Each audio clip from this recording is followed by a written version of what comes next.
Yeah, I'm glad you said that, Doc, because you know, the human mind is so powerful and so complex, and we know so much now that we didn't know back then about the way memory works and the way people can be influenced, and we know about how faulty you know, eyewitness identification is actually because of some of those same factors.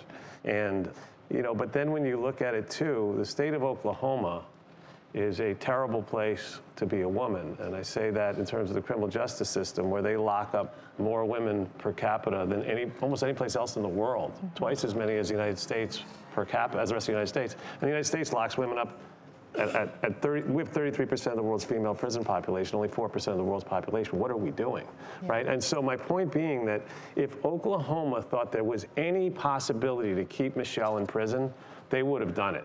But they recognized, even the most, you know, hardline prosecutors said, you know what, we give up. There's nothing that we cannot do this to her because we were wrong. Yeah. You know, like. And they never apologized. You know, a district attorney normally, after 20 years, doesn't call someone who they saw as a little girl and make sure that they're okay when all this is going on, and he did. He wanted to make sure I was okay, and how I felt, and if there was anything that he could do to put my mind at ease when she was going through her retrial. I don't think bad people do that. Well, Lindsay, we're definitely not taking anything away from your experience in your life, and we're not here to convince you to believe that your biological mother is truly innocent. It's okay if that's not where you are today. And it's also okay if you're never there. I think what we're here for, and I think one of the reasons for why you said, when Dr. Travis asked you the question of why you came despite all of the things that you went through, was that you wanted to move forward. You wanted to do it for yourself and for your family.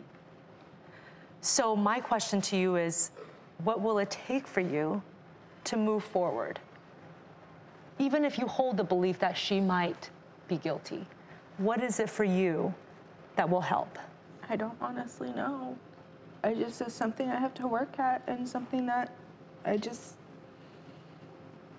have to keep on trying until something works.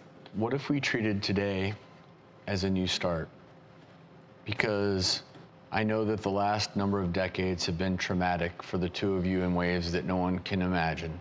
But the one thing that I do know that the two of you are suffering from, post-traumatic stress injury, because it's not a disease, it's an injury when something traumatic happens to you. And honestly, I think the two of you have been through some trauma that's difficult to imagine. And look, this would be, quite frankly, an unrealistic scenario for the two of you to be here today and push everything aside. But I think addressing this stress, this post-traumatic stress injury that the two of you have been dealing with, because Michelle, you admitted it also, right? This is something every single day you're dealing with, the memories of everything. Yeah, it is.